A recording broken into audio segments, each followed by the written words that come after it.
Hi again, everybody.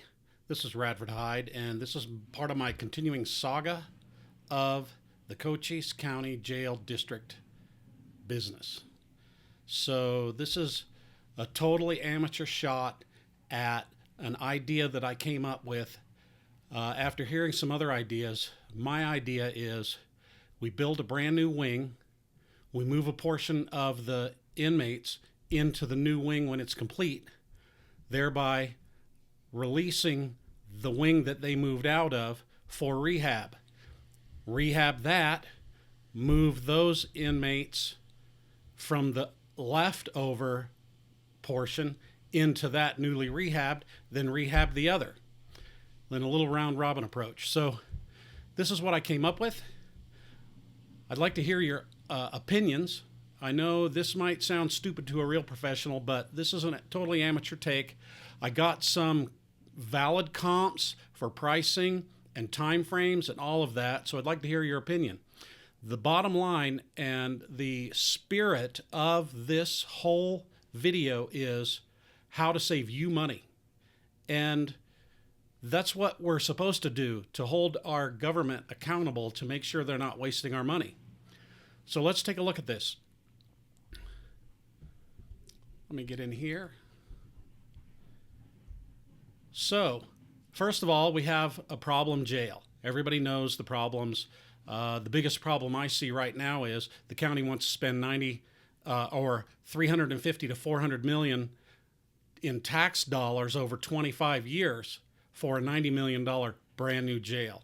Just doesn't seem right to me. It didn't seem right to a lot of people. And thank goodness for Dan and his crew, Dan LaChance and Henry Conroy and Bob McCormick, and I'm sorry, there's a woman in that litigation too, and I don't remember her name right now. I should have looked it up before I started this video, but it's easy to find out. Those people are doing our work to hold the government accountable, to make sure they're not just throwing our money down and building a slush fund. So, add a new wing for 150 inmates. The existing jail will have 275 inmates left, so we'll move a portion of them out in a phase, rehab what they've moved out of, move other inmates into the newly rehabbed section, and then keep doing it until the jail is done. This keeps the jail operational throughout the whole time, and it's not going to cause too much upheaval with having two distinct areas where there's construction going on, maybe on the other side of the county. So who knows? So the first phase would be fully modern, brand new wing where all of the inmates could be moved into. Everything would be up to all the new bells and whistles and features and security implementations that are necessary for a brand new jail. This isn't rocket science. Everybody who is in the market of building jails knows how to do this. So the phased rehab part is in succession. Since we've moved some of the inmates out of the existing jail into the newly refurbished or the newly built jail wing, phase those rehabs a little bit at a time, and then move inmates into the newly rehabbed section, maybe half in one phase and half in the other phase, and then complete the rehab throughout that way.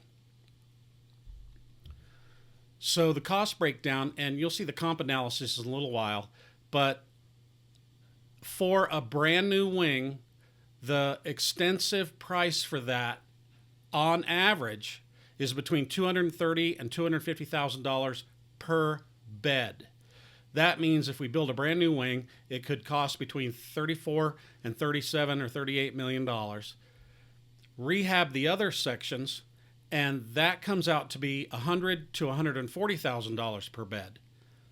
That would be $27 to $38, $39 million, giving a total between the two of up to $76 million, a low end of $62, and that's built in with a 10% contingency. So why does this save money? A brand new 425 bed jail comes out to between $100 million and $127 million based on my comps. Now, a couple of years ago, or a year and a half or 2 years ago, some analysis was done where a new jail was expected to cost about around 90 million, and I still think that's pretty valid. However, with inflation and that these days, it's probably gone up, and this might be the new number. So it looks like saving from 127 million as a possible high end on my comps based brand new jail, it could save us between 24 and 65 million versus a full rehab. This is, again, doing one brand new wing and then rehabbing what's left over in phases. So how long will this stuff last? Well, the new wing, of course, will have the longest lasting time without serious rehab requirements. 40 to 50 years is the estimate.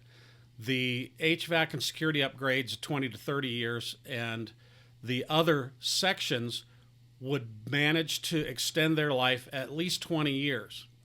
And it matches the next overhaul cycle that's already built in, from what I've heard.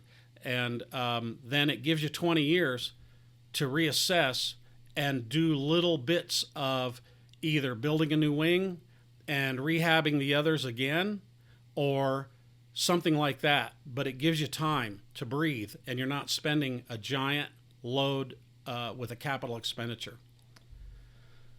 So the timeline on this, of course, all of this starts with a shovel in the dirt. So once a shovel gets put into dirt to break ground on a new build, it would take between 2.5 and 3.5 years. If you fudge it because of, different circumstances that come up, it could take maybe up to 5 years. But we would be able to get the first phase done quickly, and that's not going to take that long. The new wing, maybe a year and a half. So by the time it should be finished, if all things work as planned, would be by around the end of 2028. What are the benefits of this? Well, right away, it saves up to $65 million from building a brand new jail. You don't have to relocate the inmates anywhere. And the new rehabbed section and the brand new build section will be modern. And we don't have to worry about it for up to 20 more years. Here I'm including some projects that I researched to get comparison analysis about how much these types of builds cost. And people that are in the business have understanding about those numbers that I gave you, the cost per bed, $200,000 to $250,000 for new, and $100,000 to $140,000 for rehab. So those are well-known facts. That's probably where they're getting their numbers from too for their estimates. It was a little less a couple of years ago when they were doing it. Now it's a little higher, of course. And again, there's 10% contingency. And this should be put into the expectation for all projects, not just, this isn't my idea, this is just how you run projects. Construction projects, you have a contingency amount. So these are the source comps. You can see that we got source comps from new jail builds in St. Lucie County, Florida, and in Utah County, Utah. They're similar size and scope. The rehabs we got from Marin County, California, and Kane County, Illinois. You can see they're similar in size and scope.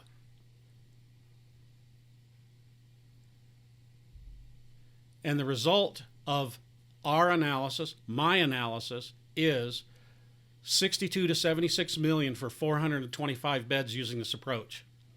So why does it beat the county's plan? Well, the initial plan the county had was to do 25-year tax, half-cent sales tax for 25 years, and that's going to create revenues of 350 to 400 million. Well, where's the other 300 million going to go? A justice complex. You've heard me say this before. People in county government have been running around on a PR campaign trying to get this half-cent sales tax so they could expand it. This is a classic fear mongering where they said jail, jail, jail, jail, jail. Once the numbers came out for jail, they pulled a half-cent sales tax item out of their rear ends, and now they decided, oh yeah, that half-cent seems fine. Everyone's going to be okay with the half-cent sales tax.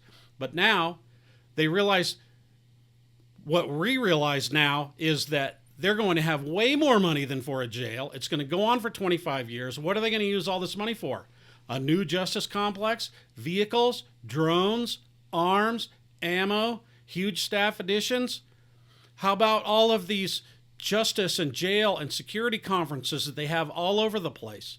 They've got 3 major ones just in the U.S. The next one's coming up in Dallas, I think, next month or May.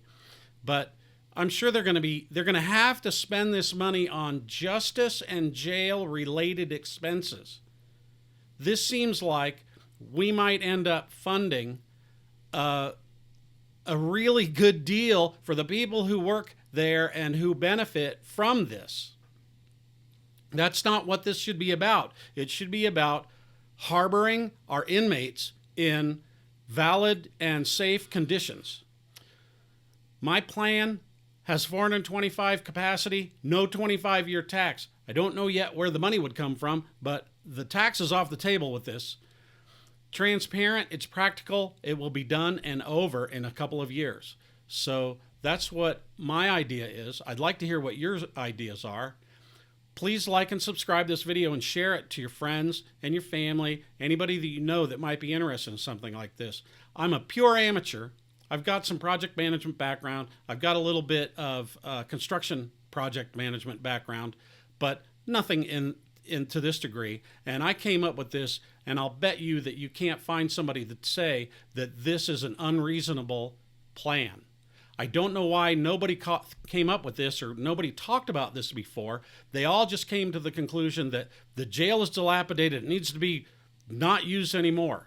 They didn't even have a plan for getting rid of it or demolishing it or using it for something else.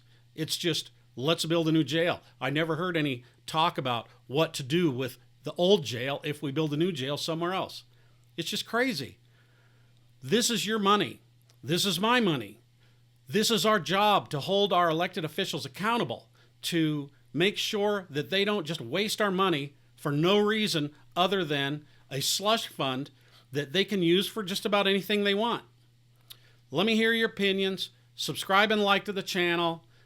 Hit the notification bell, because these new videos are going to start coming pretty quickly.